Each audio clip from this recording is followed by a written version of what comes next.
It's a purification of our soul, our heart and our mind. Bear with patience for the sake of our Rahman. A continuous training to strengthen our Iman.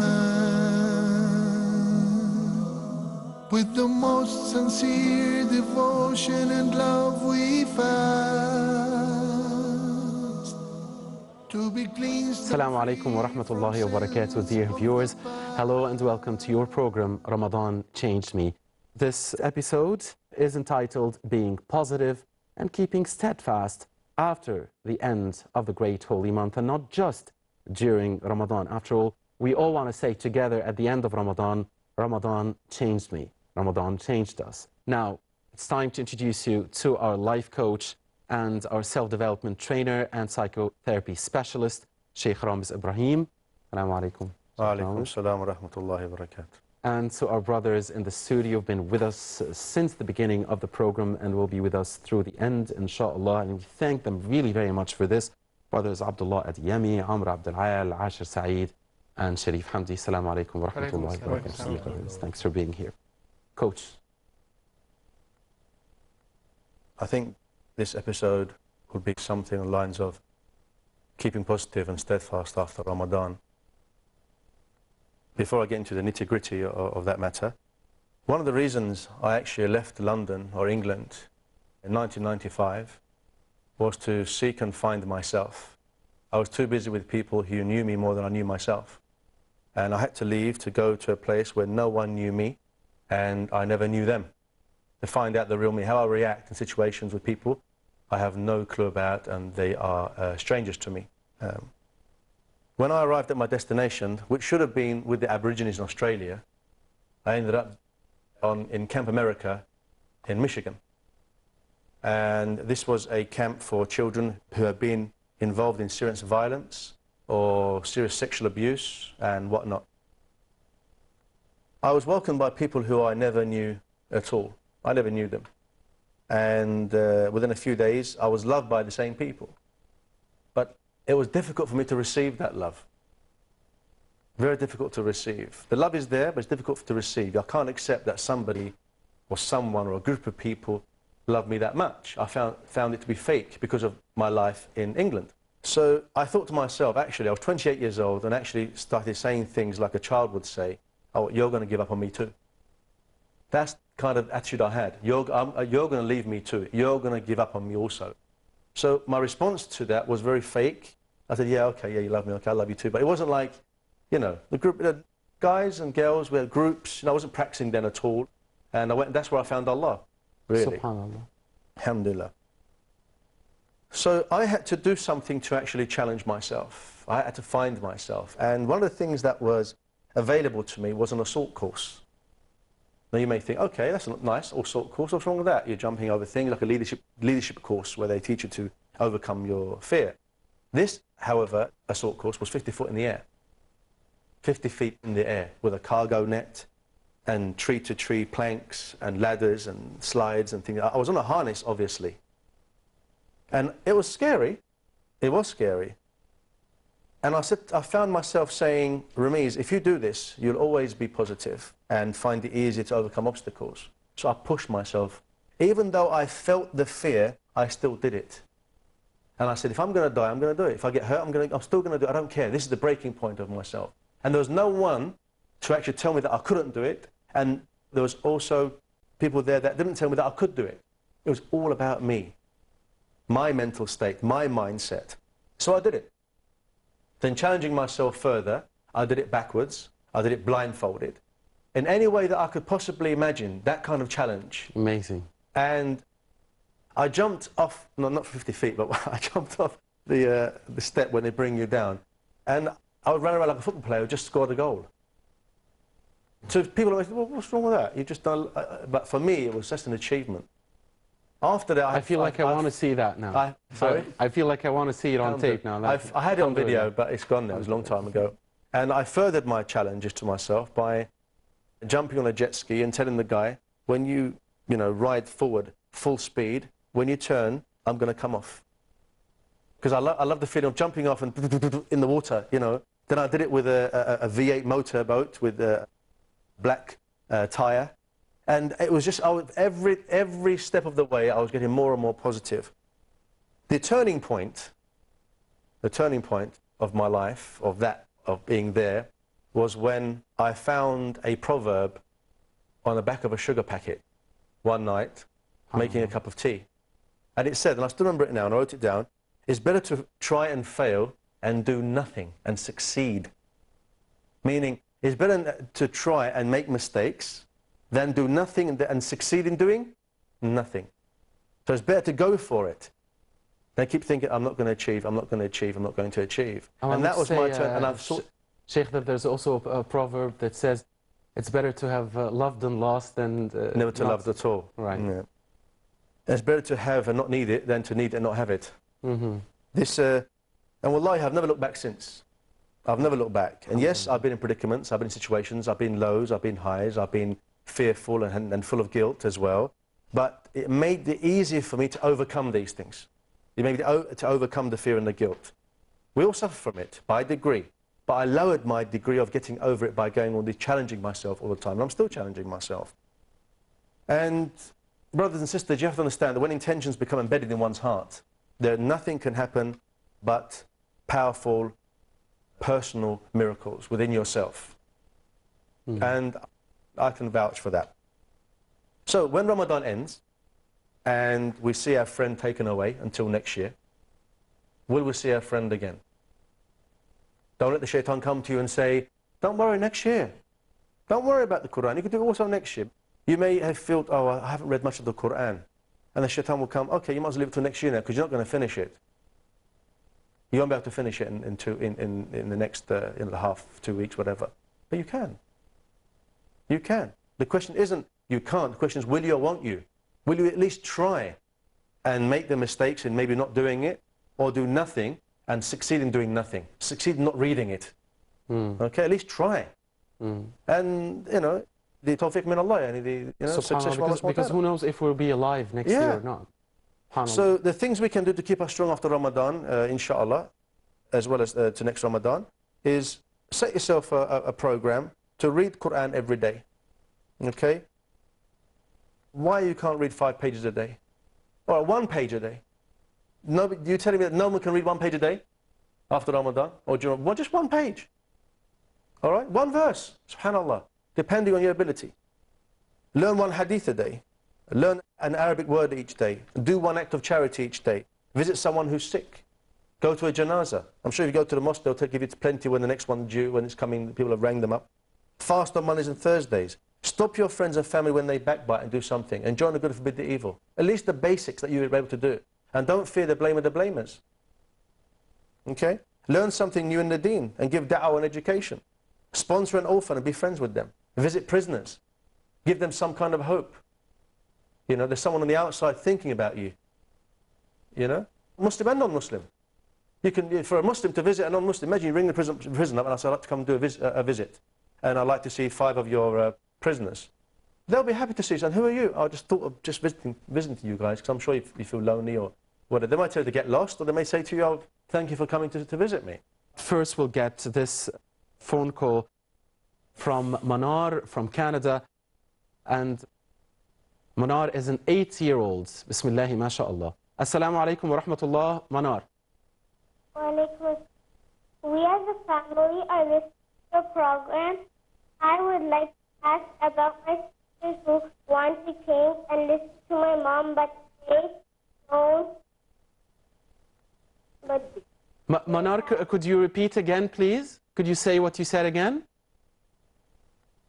We as a family are listening to your program.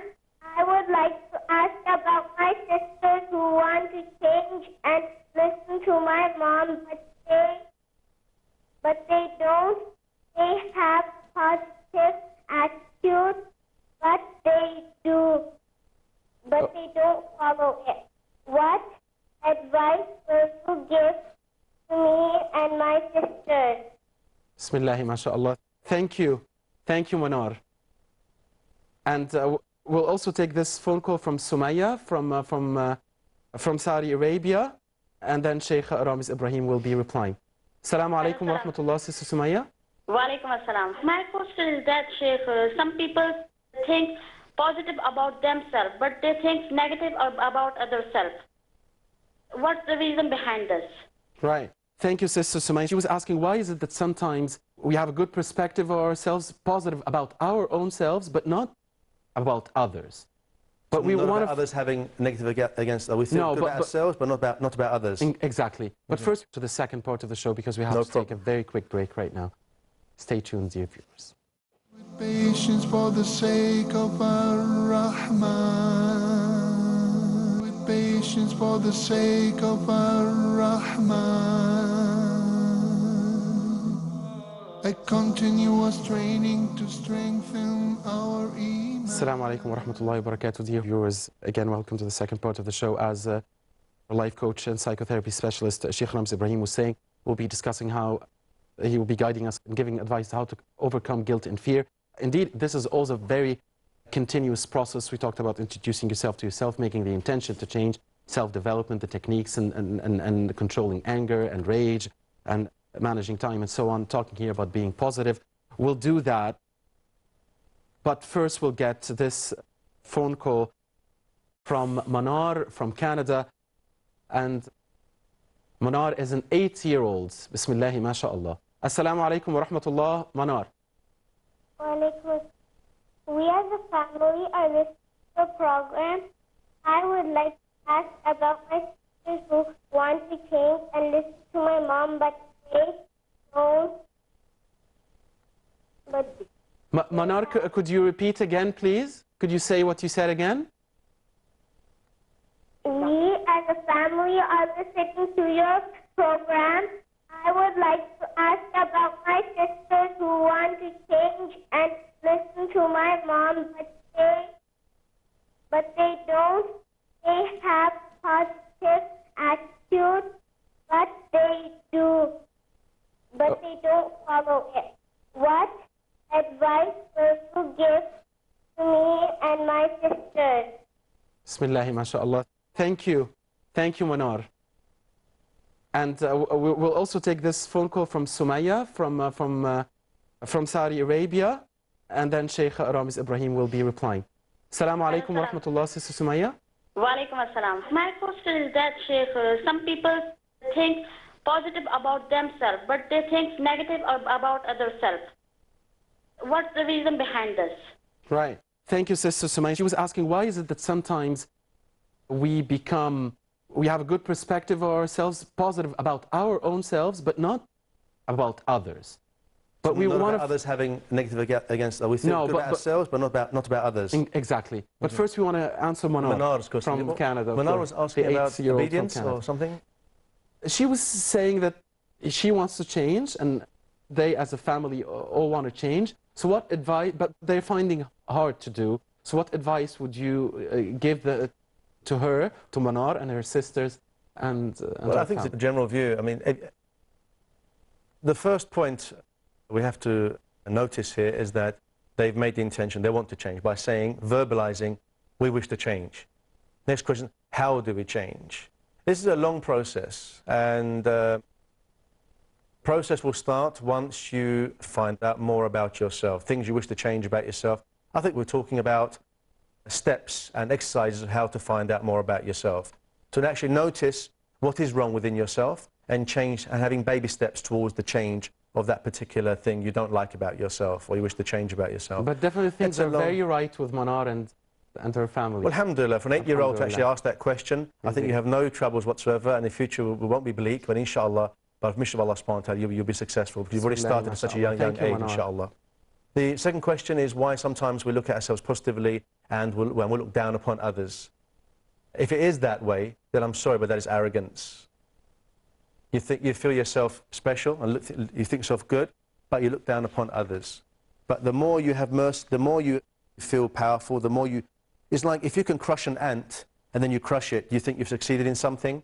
No, you should have more mercy on others so that you can know more about yourself. But I'll tell you something, Coach, about this very specific question from Sister Sumaya. It does come to our minds a lot.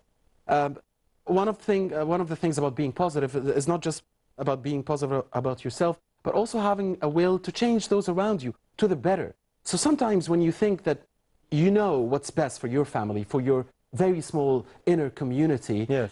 and you want to change them, you're really working But it's hard not on gonna that, happen but if you you- can't, you get frustrated, and you sometimes you don't look You have to check your intention. Is it control? Do you want them to change because you said so? Do you want them to change because you said so? Who are you? You change yourself with the right intention, and they will change. If you don't have mercy on those on the earth, the ones in the Sama, Allah subhanahu wa ta'ala will not have mercy on you. And you have to. The more powerful you get within yourself to know yourself, the more you should know that others need that power as well to empower them. You So can't, patience, you, you yeah, should you bear can't empower patience. them with your positiveness if you're gaining positiveness for yourself and you're looking down and bringing everybody else down. Abdullah. We had a family value growing up with my mum. It was that all fingers are not equal. So sometimes we shouldn't judge people as if they're ourselves, because I have my own standards and our children or our families do not have similar standards. I'm teaching them, but they have certain abilities. So we should not look down upon anybody, you know, but in fact encourage them. We should always try to encourage the people around us, because everybody has his own level and he may not be able to pass that level ever. So you have to give him his full power in his level. With his capacity. I mean, there's a difference between sympathy and empathy. If you sympathise with someone, you say, oh, poor thing, and you carry on. When you empathise with someone, you walk alongside with them to feel what they're feeling, doing what they're doing, and just guide them along the way. And that's what a life coach does. In tradition in Islam, every child had a murabbi, a trainer, a pedagogue, to actually train them as they were growing up. How to approach the parents, how to debate, how to ask a question, how to answer a question. We don't even know, we haven't even got the etiquettes of asking a question in the halaqas that we have sometimes. In London, especially, people are just talking over each other. They don't respect the knowledge, they don't respect the sheikh, they don't respect the alim, they don't respect anyone. Because they're enough say, me, I want to speak. And I'm interested in learning, because I want to hear my voice. Basically, Amr. Yeah, I think that something about looking down to people, this is a bad thing that happened to most of us because of our arrogance. We think that we are the best persons and all people are down or less than us. I think that we need to change this in us. We don't have a strong intention to change. That's right, intention again. Anything, Asha? I think the question for the sister, I think what happens is that people look into themselves and they know what their good points are, and they know what they're good at and what good aspects of their personality that they have. And when they see these things are not present in the other person, they automatically think that they are better than them. And I think what we should do is look for traits in other people which are good, which we don't have, that will redress the balance. That's right. Indeed. Yeah. Sharif, anything That's else? secure. I believe that if I see myself in a higher rank than the others, and I make mistakes, I will not be able to see these mistakes. But if I think about it, and I don't put myself in this high rank, inshallah, I will be able to see my mistakes, and I will abandon them later. Sometimes we don't like what we see in other people because we recognize the negativity that's really within ourselves. It's a mirror. So when you're telling a child, don't do that, your own child or your family member, it's something you don't like about yourself. Indeed. So you're actually trying to knock it out the way because you don't want to deal with it right now. They Very brought true. it out. And that's easier done than to notice the positive in other people, because we don't really love ourselves, we don't know ourselves. If we know ourselves, not entirely, but in a nice way, in the positive capabilities, then we're trying to find them capabilities in others. If we can't, we have to guide them along to have those capabilities that maybe, and then in turn, what you will see in others is the positive that you want to see in yourself. That way it will reflect back on you. But if you continue seeing the negative in another person, you're not going to evolve. You're not going to move on. Sheikh, could you give us quick advices on how to overcome guilt and It's just a few fear? pointers that I put down. I'll just quickly go through them. Recognize your place in the world and who you are. Okay, where did you come from, where you are, and where you want to be. Now, the first point I would ask everyone tonight to reflect upon, viewers, is وَمَا خَلَقْتُ الْجِنَّ وَإِنسَ إِلَّا لِيَعْبُدُونَ. That I do not create man or jinn except for worshipping me. Look at the tafsir of that and find the hadith that goes along with it, the other the Quranic tafsir that goes along with that, and work on that basis. Give us and print it out and read it every day and try and practice it and reflect on it and what you need to do, where you are, where you want to go, where your destination is. We must recognize our Creator before he points out to us about our pride. You know, what can I contribute to my family, community, and for the whole world? Secondly, recognize the blessings you have on a conscious and a subconscious level. When you remind yourself of the things that are good in your life, however small or insignificant you think they are, it makes a difference in maintaining positive attitude. Okay? And this starts the process to attract bigger and better things to you. Thirdly, never forget the Creator of the whole universe, Allah subhanahu wa ta'ala azza wa jal, believes in you. Okay? He believes in you. Okay? The need to feel accepted by others and to fit in is perfectly normal. But for recognition from Allah subhanahu wa ta'ala is more important. Because the recognition from others, it really boosts up your confidence and your ego and makes you feel good in this dunya as a human being. You're recognized. But the recognition of your Creator about yourself, but the believer, is important to Allah subhanahu wa ta'ala. That should give you more of a positive attitude. That not just to human beings, but the Creator. When I mention Muhammad sallallahu alayhi wa sallam, he mentions my name to a group better than the group here, and that's the group of the angels. SubhanAllah, who am I? Who am I? A mountain is more significant than I am. It holds the world from toppling, etc. What am I doing that the mountain that can do better than the mountain is doing? Practicing using good names for yourself. So we tend to be potentially humble and don't like to say that I'm good. I do love myself. I am love. I am this. I am that. I want to have love. I want to have positive attitude to myself. I can do this. You know, I do help people. I'm generous. I'm merciful. You know, Allah is Ar-Rahman. He is the source of mercy. But we can be merciful. But the big difference, obviously. Instead of saying to yourself, I feel depressed, and you should stop, recognize that you just feel, I feel down, I feel depressed. That's good. But instead of saying that, you say, I'm feeling a little down right now, but in a few hours, I'll be all right. And then switch to saying, what's your favorite ice cream? Completely somewhere away, just, I feel down right now, but I'll be all right in a few minutes after a cup of tea. And then you leave it. Believe me, after the cup, once you make the affirmation, you leave it, have the cup of tea, and automatically you've affirmed that affirmation will manifest. You'll feel better. A natural endorphin. It's like when you have 2 hours of training, you feel good. That way, train your mind mentally in that way. We are children, aren't we? Of course we are. We are big children. Of course we are. I'm the biggest. Be friends with negative thoughts. Don't ignore them. Okay? Don't ignore them. Recognize them for what they are. All right, I'm feeling about. It's like the shaitan waswasa. In psychology, it's called the bipolar depression, where you could never feel good about yourself.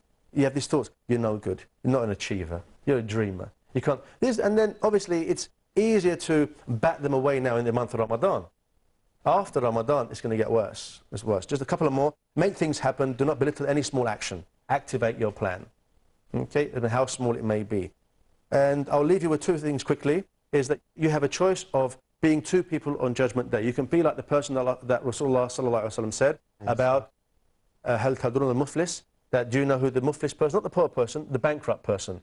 And the Sahaba radhiyallahu anhum ajma'in said, oh, it's the person who has no dinar or dirham. He said, no, it's the person who comes on Judgment Day and all his fasts and zakat and prayers and everything. He'll find them as far as the eye can see. But what will happen is look on the left and you'll see a queue of all the people that he's abused, he's backbitten, he's slandered and everything, and they're going to take all the good deeds and they're going to go down like a bank account does.